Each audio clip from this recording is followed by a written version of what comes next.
नमस्कार दोस्तों, good morning. कैसे हो? क्या हाल चाल है आपका? अरे मज़े में तो हो ना? मज़े में रहना चाहिए। तो आइए दोस्तों, आज आपका बिल्कुल नया टॉपिक है सेकेंड ईयर वालों के लिए। एग्ज़ाम नज़दीक है, तो इसी कारण से मैं आपके लिए बहुत स्पेशल टॉपिक लाया हूँ। और टॉपिक का नया नाम है आपका सिंगल फेज मोटर। कौन सी मोटर? Single phase motor. दोस्तों, आज तक आपने 3 फेज मोटर देखी होगी, डीसी जनरेटर देखा होगा, अल्टरनेटर, और उसके बाद लाया हूँ दोस्तों आपके लिए single phase motor. Single phase motor. दोस्तों, इसके अंदर क्या होता है कि आपकी 3 फेज मोटर होती थी। क्या? 3 फेज मोटर। अब 3 फेज मोटर साहब, आपकी 3 फेज मोटर स्वयं स्टार्ट होती थी। क्या? स्वयं, सेल्फ स्टार्ट। क्या होती थी? स्वयं सेल्फ स्टार्ट होती थी। जबकि आपकी सिंगल फेज मोटर स्वयं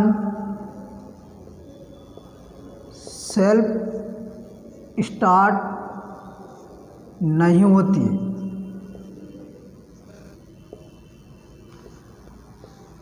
सिंगल फेज मोटर स्वयं सेल्फ स्टार्ट नहीं होती है दोस्तों, स्वयं सेल्फ स्टार्ट नहीं होती है। सिंगल फेज मोटर को स्टार्ट करने के लिए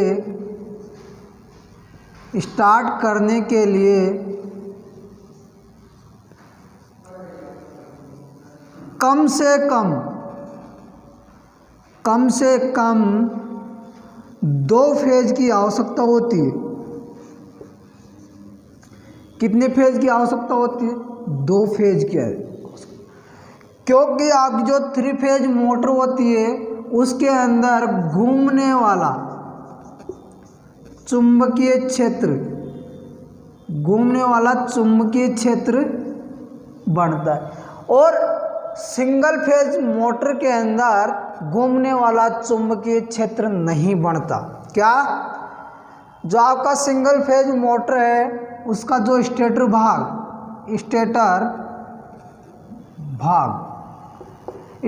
भाग के अंदर घूमने वाला चुंबकीय क्षेत्र नहीं बनता है। क्या? नहीं बनता। घूमने वाला चुंबकीय क्षेत्र नहीं बनता दोस्तों। यदि आपका घूमने वाला चुंबकीय क्षेत्र बन जाता है तो मोटर स्वयं सेल्फ स्टार्ट हो जाती है। और जो आपकी सिंगल फेज मोटर है, कौन सी मोटर? सिंगल फेज मोटर का जो स्टेटर भाग होता है दोस्तों, उसके अंदर घूमने वाला चुंबकीय क्षेत्र नहीं बनता। क्या? नहीं बनता। तो मोटर आपकी स्वयं स्टार्ट नहीं होती है। क्या? मोटर स्वयं सेल्फ स्टार्ट नहीं होती है। स्वयं सेल्फ स्टार्ट बनाने के लिए कम से कम 2 फेज की आवश्यकता होती है। किसकी आवश्यकता होती है? 2 फेज की आवश्यकता होती है। और जो इसके अंदर 2 फेज की आवश्यकता होती है तो उस विधि के आधार पर सिंगल फेज मोटर के अंदर वाइंडिंग की जाती है। क्या की जाती है? वाइंडिंग। और रही बात आपकी 3 फेज मोटर होती है, कौन सी मोटर? 3 फेज। अब 3 फेज, भाई साहब 3 फेज मोटर आपकी 3 फेज मोटर है तो आपकी इसकी वाइंडिंग करेंगे 120 डिग्री के अंतर पर। कितने डिग्री के अंतर पर? 120 डिग्री के अंतर पर। और आपकी मोटर सिंगल फेज मोटर की जो वाइंडिंग की जाती है, क्या वाइंडिंग की जाती है दोस्तों? वाइंडिंग 90 डिग्री के अंतर पर की जाती है। कितनी डिग्री के अंतर पर? 90 डिग्री के अंतर पर। काफ़ी बार एग्जाम के अंदर आया हुआ क्वेश्चन है कि सिंगल फेज मोटर कि स्टेटर पर जो वाइंडिंग की जाती है कितने डिग्री के अंतर पर की जाती है, 90 डिग्री के अंतर पर। अगला नेक्स्ट क्वेश्चन बनता है यहाँ से ही, 3 फेज मोटर के अंदर स्टेटर भाग पर जो वाइंडिंग की जाती है वह कितने डिग्री के अंतर पर की जाती है, 120 डिग्री के अंतर पर। कितने डिग्री के अंतर पर, 120 डिग्री के अंतर पर की जाती है दोस्तों। और जबकि आपकी सिंगल फेज, कौन सी, सिंगल फेज की जो 90 डिग्री के अंतर पर की जाती है, कितने डिग्री के अंतर पर, 90 डिग्री के अंतर पर। और सिंगल फेज मोटर को स्वयं सेल्फ स्टार्ट बनाया जाता है। इसकी बनाने की विधियों के आधार पर मोटर होती है आपकी, अलग अलग नाम दूंगा, क्या, अलग अलग नाम। सबसे पहली विधि आती है फेज शिफ्टिंग विधि। कौन सी विधि, फेज शिफ्टिंग विधि। उसके बाद में आती है दोस्तों कैपेसिटर। कौन सी विधि, कैपेसिटर विधि। फिर उसके बाद में फिर आगे आती है इन्वर्सल, रिफ्लेक्शन, कई प्रकार की अपन पढ़ेंगे, शेडेड पोल, ये अलग अलग प्रकार की होती है दोस्तों। सबसे पहले अपन पढ़ेंगे फेज शिफ्टिंग विधि के आधार पर।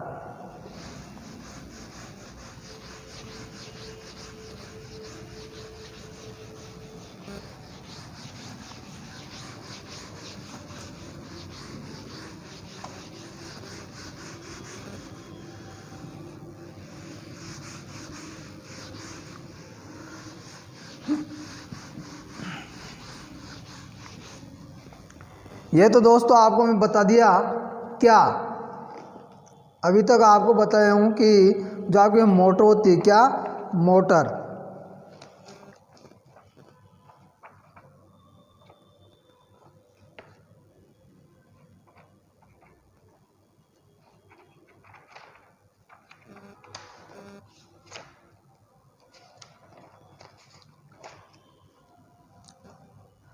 दोस्तों एक बार अपन मोटरों के नाम देखते हैं, क्या, मोटरों के नाम। जो आपकी सिंगल फेज मोटर होती है, कौन सी मोटर, सिंगल फेज मोटर। आपको भी पता होना चाहिए कौन कौन सी मोटर होती है। अरे भाई नाम ही पता नहीं है अभी तक तो, क्या, नाम ही पता नहीं तो आगे की रामलीला क्या पता होगा। तो नाम पता करेंगे अपन सबसे पहले दोस्तों। सिंगल फेज, कौन सी, single phase motor. Single phase motor कितने प्रकार की होती है, अपन उनका अध्ययन करेंगे।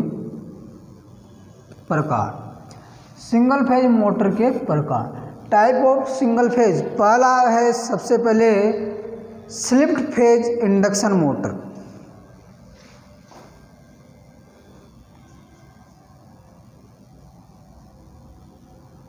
स्लिप्ड फेज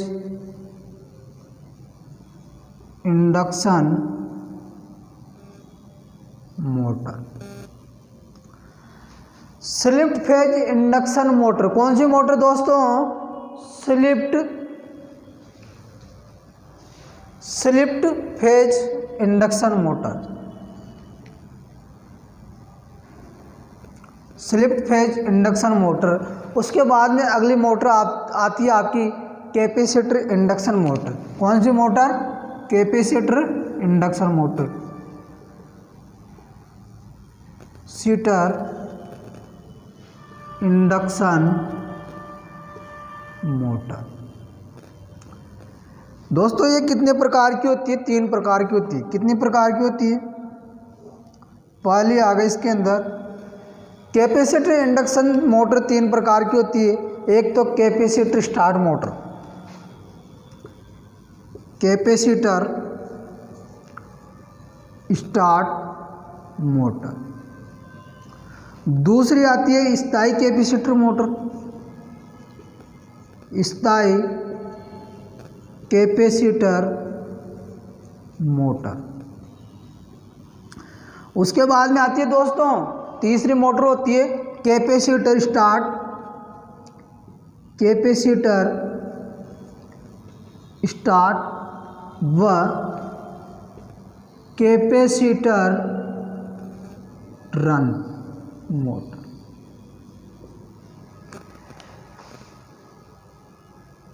फेज के आधार पर मोटरों का वर्गीकरण। सिंगल फेज मोटर स्वयं सेल्फ स्टार्ट नहीं होती है दोस्तों, स्टार्ट बनाया जाता है फेज शिफ्ट करके, कैपेसिटर लगाकर।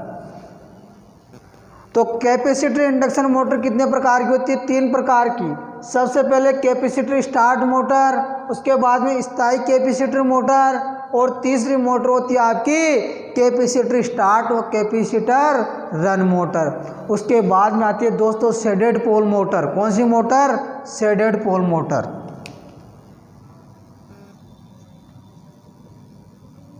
Shaded pole motor. Shaded pole motor. उसके बाद में आती है आपकी यूनिवर्सल मोटर। कौन सी मोटर? यूनिवर्सल, सार्वभौमिक।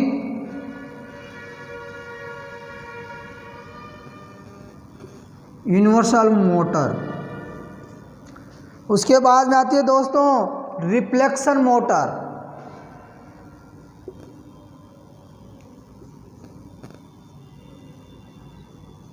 Reflection motor. ये सिंगल फेज मोटर के भाग है दोस्तों। सिंगल फेज मोटर कितने प्रकार की होती है नाम पता पड़ गया होगा। और इसके बाद में अपन मोटर को स्टार्ट करेंगे। सर्वप्रथम आपकी फेज स्लिप इंडक्शन मोटर। कौन सी motor? Phase slip induction motor. कौन सी motor? Phase slip induction motor. दोस्तों जो सिंगल फेज एसी सप्लाई से स्टार्ट होती है वह सिंगल फेज मोटर कहलाती है। कौन सी मोटर कहलाती है? Single phase. यदि आपकी सप्लाई एसी प्रकार की 3 फेज हो तो 3 फेज मोटर कहलाएगी, और एसी सिंगल फेज है तो सिंगल फेज मोटर। तो यानी कि अपन स्टार्ट करेंगे स्लिप फेज इंडक्शन मोटर। कौन सी motor? Slip phase induction motor.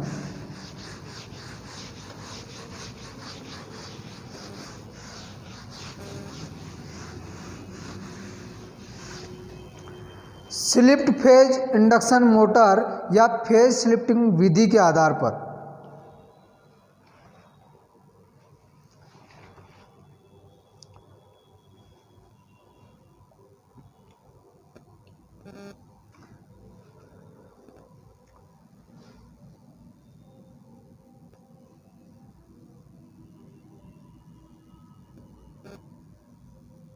Single phase motor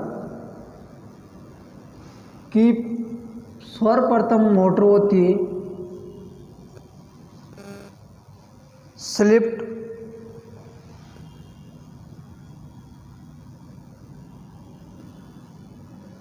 कौन सी मोटर दोस्तों?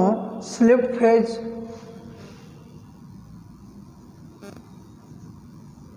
Induction motor.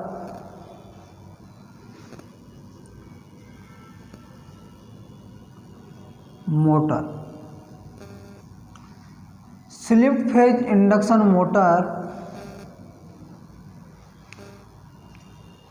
यह मोटर स्वयं स्टार्ट नहीं होती।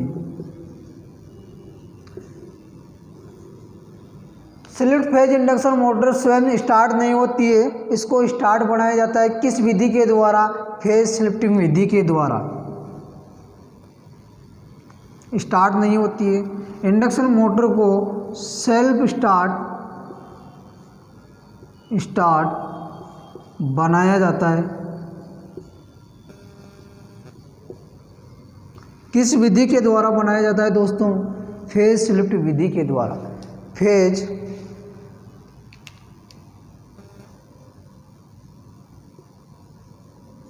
कौन सी विधि के द्वारा? फेज शिफ्टिंग विधि। फेज शिफ्टिंग विधि के द्वारा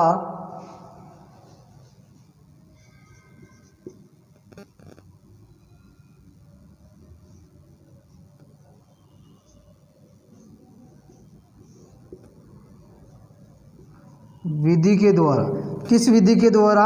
फेज शिफ्टिंग विधि के द्वारा। इस विधि के अंदर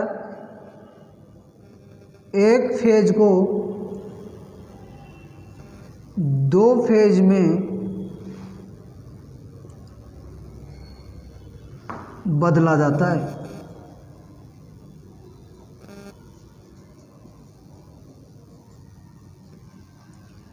इस विधि के अंदर एक फेज को दो फेज में बांटा जाता है दोस्तों। इस विधि के अंदर मोटर को सेल्फ स्टार्ट बनाया जाता है किन्हीं एक फेज को दो फेज में बदलकर। क्या? एक फेज को दो फेज में बदलकर। जो फेज स्लिप इंडक्शन मोटर होती है दोस्तों, कौन सी? फेज स्लिप इंडक्शन मोटर होती है।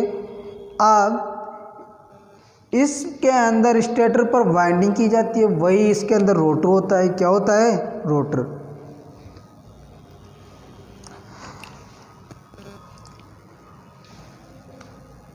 स्लिप फेज इंडक्शन मोटर का जो रोटर होता है, घूमने वाला भाग, क्या? घूमने वाला भाग होता है रोटर। कौन सा होता है दोस्तों? रोटर। अब इसके अंदर जो रोटर होता है दोस्तों, स्क्वालर केज प्रकार का होता है। किस प्रकार का होता है? स्क्वालर केज। कौन सा होता है दोस्तों? रोटर। इसके अंदर स्क्वालर केज होता है। कौन सा होता है? स्क्वालर केज, यानी गिलेरी पिंजरा प्रेरण। गिलेरी की आकृति, गिलेरी के पिंजरे के आकृति के समान। अब इसका स्थिर रहने वाला भाग, स्थिर रहने वाला भाग कहलाता है दोस्तों स्टेटर। क्या कहलाता है? स्टेटर। और स्टेटर पर वाइंडिंग की जाती है दोस्तों। क्या? स्टेटर पर वाइंडिंग की जाती है। स्टेटर पर वाइंडिंग की जाती है दोस्तों 90 डिग्री के अंतर पर। कितने डिग्री के अंतर पर? 90 डिग्री के अंतर पर। जो स्टेटर पर वाइंडिंग होती है दो प्रकार की। कितने प्रकार की होती है दोस्तों? दो प्रकार की होती है। एक तो होती है आपकी रनिंग, दूसरी होती है स्टार्टिंग। वाइंडिंग होती है दो प्रकार की। एक तो होती है रनिंग वाइंडिंग, दूसरी होती है स्टार्टिंग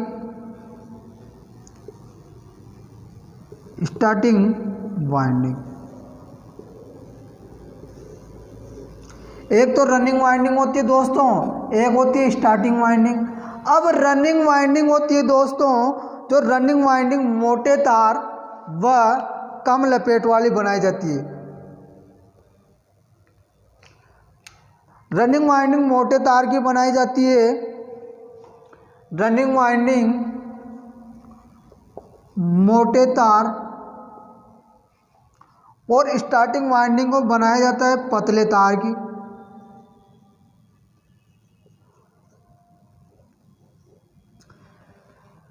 रनिंग वाइंडिंग मोटे तार की बनाई जाती है और स्टार्टिंग वाइंडिंग पतले तार की बनाई जाती है।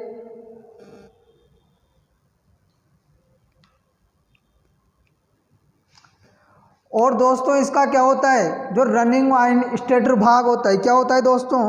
स्टेटर भाग। जो मोटर का स्टेटर भाग, जैसे मान लो स्थिर रहने वाला भाग कहलाए दोस्तों स्टेटर। क्या कहलाया? ये स्टेटर। मोटर का स्टेटर भाग, यह आपकी मोटर है दोस्तों, यह आपकी मोटर है। मोटर का स्टेटर भाग है दोस्तों ये, और इसके अंदर स्लॉट काट दिए गए हैं। क्या? ये स्लॉट है।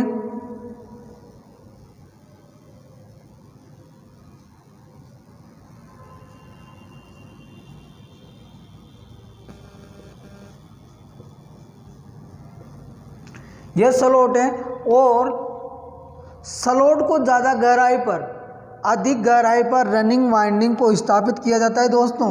यह आपकी कौन सी वाइंडिंग हो गई? यह आपकी मोटे तार वाली। और मोटे तार वाली होती है आपकी रनिंग वाइंडिंग। कौन सी वाइंडिंग? Running winding. अब दोस्तों तार का व्यास अधिक है। मैंने क्या बताया था? एक फॉर्मूला बता रखा आपको कि R समानुपाती L/A।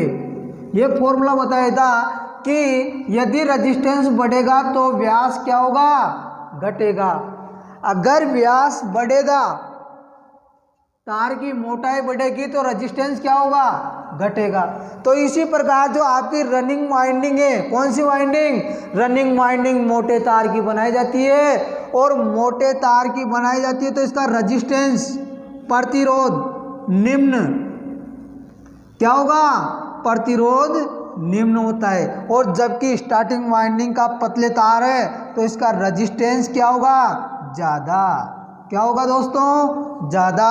और इसका इंडक्टिव रिएक्टेंस, मोटा तार है एक्सेल, इंडक्टिव रिएक्टेंस क्या होगा, ज़्यादा।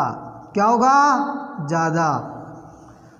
और इस रनिंग वाइंडिंग को स्टेटर के खांचे यानी खांचों में अधिक गहराई पर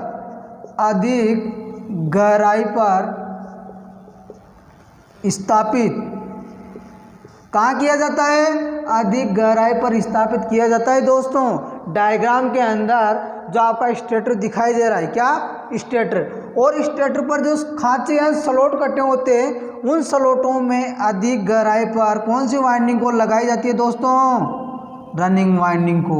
और ठीक इस रनिंग वाइंडिंग के ऊपर एक और वाइंडिंग लगाई जाती है, वो बनाई जाती है आपकी स्टार्टिंग वाइंडिंग। कौन सी वाइंडिंग, स्टार्टिंग वाइंडिंग। और स्टार्टिंग वाइंडिंग खांचे पर कम गहराई पर, ऊपरी भाग पर, कहाँ पर, ऊपरी भाग पर। इसका तार का व्यास पतला है तो रेजिस्टेंस ज़्यादा होगा, और एक्सेल इंडक्टिव रिएक्टेंस निम्न होगा। क्या हो गया, निम्न हो गया। अब इसके अंदर क्या होता है, निम्न होता है। और इस वाइंडिंग के श्रेणी क्रम में, स्टार्टिंग वाइंडिंग के श्रेणी क्रम में क्या लगाया जाता है, स्टार्टिंग वाइंडिंग के श्रेणी में एक जोड़ा जाता है सेंट्रीफ्यूगल स्विच, सेंट्रीफ्यूगल स्विच। क्या जोड़ा जाता है दोस्तों, स्टार्टिंग वाइंडिंग के श्रेणी क्रम में एक जोड़ा जाता है सेंट्रीफ्यूगल स्विच, और इसको 90 डिग्री के अंतर पर स्थापित किया जाता है। कितने डिग्री के अंतर पर स्थापित किया जाता है, 90 डिग्री के अंतर पर। जब मोटर का 75% भाग पूर्ण रूप से स्टार्ट हो जाए, क्या, पूर्ण रूप से स्टार्ट हो जाए, तब क्या होगा, ये सेंट्रीफ्यूगल स्विच ओपन हो जाता है दोस्तों। अब इसके अंदर क्या होता है, सबसे पहले देखो जानकारी, ये बेसिक जानकारी कि स्लिप फेज इंडक्शन मोटर स्वयं स्टार्ट नहीं होती। क्या, स्वयं स्टार्ट नहीं होती है, वो इसको स्टार्ट बनाया जाता है। क्या, स्टार्ट बनाया जाता है। अब इनके अंदर क्या होता है दोस्तों, अब डायग्राम समझते अपन। डायग्राम के अंदर जो आपकी वाइंडिंग होगी, जो आपकी मोटर होती है दोस्तों, कौन सी motor, slip phase induction motor. Slip phase induction motor में क्या होता है, यहाँ नहीं,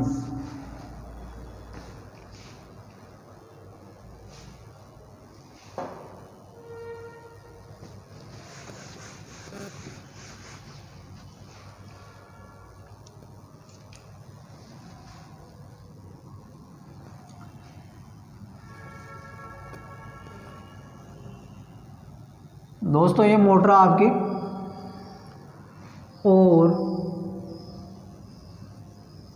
ये आपकी हो गई कौन सी मोटर, कौन सी वाइंडिंग, ये होगी आपकी रनिंग वाइंडिंग।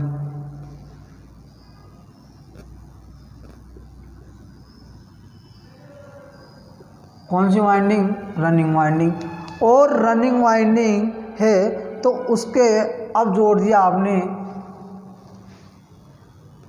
या कहीं भी लगा दो, कोई दिक्कत नहीं है।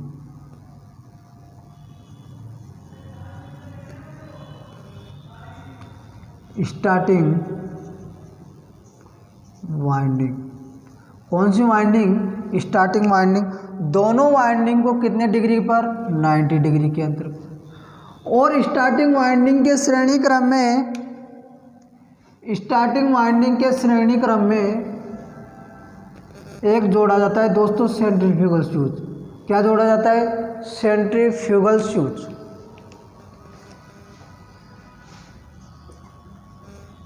Centrifugal switch.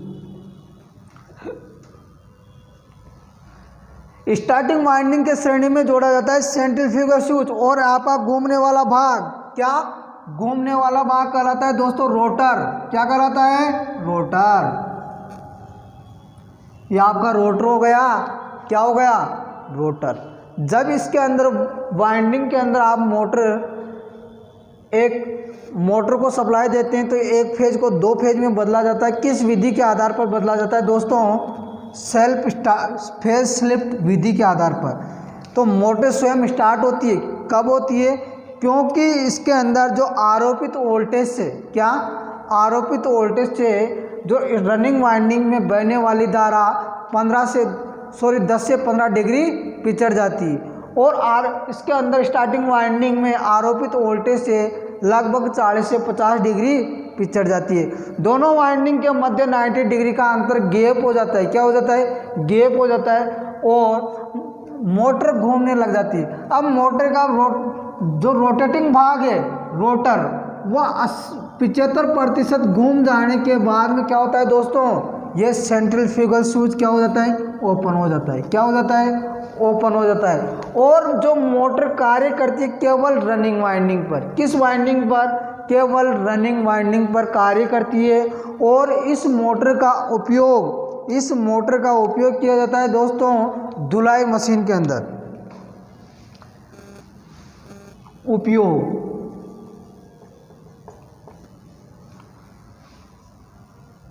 धुलाई मशीन, बफिंग मशीन,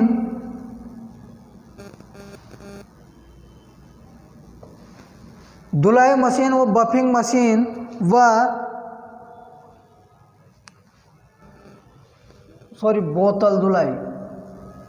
बोतल धुलाई मशीन और बफिंग मशीन और ग्राइंडर,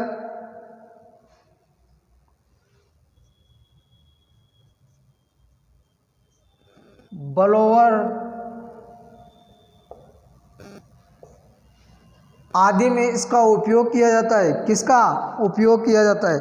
तो आज आपकी मोटर पड़ी है, आपने मोटर का भाग है आपका। क्या इस मोटर का उपयोग किया जाता है बोतल धुलाई मशीन के अंदर, बफिंग मशीन के अंदर और ग्राइंडर के अंदर और ब्लोअर के अंदर स्लिप फेज इंडक्शन मोटर का उपयोग किया जाता है दोस्तों। काफ़ी बार एग्जाम में आया क्वेश्चन है, स्टार्टिंग वाइंडिंग के श्रेणी क्रम में कौन सा स्विच जोड़ा जाता है? Centrifugal switch. कौन सा switch? Centrifugal switch. Starting winding और रनिंग वाइंडिंग को कितने डिग्री के अंतर पर जोड़ा जाता है? 90 डिग्री के अंतर पर। कितने डिग्री के अंतर पर? 90 डिग्री के अंतर पर। रनिंग वाइंडिंग को कहाँ स्थापित किया जाता है? स्टेटर के अधिक गहराई खांचों पर और उसके ऊपरी भाग पर की जाती है आपकी स्टार्टिंग वाइंडिंग। और स्टार्टिंग वाइंडिंग के श्रेणी क्रम में जोड़ा जाता है दोस्तों सेंट्रीफ्यूगल स्विच। और इस मोटर का उपयोग किया जाता है ग्राइंडर के अंदर, बोतल धुलाई मशीन के अंदर और ब्लोअर के अंदर इस मोटर का उपयोग किया जाता है।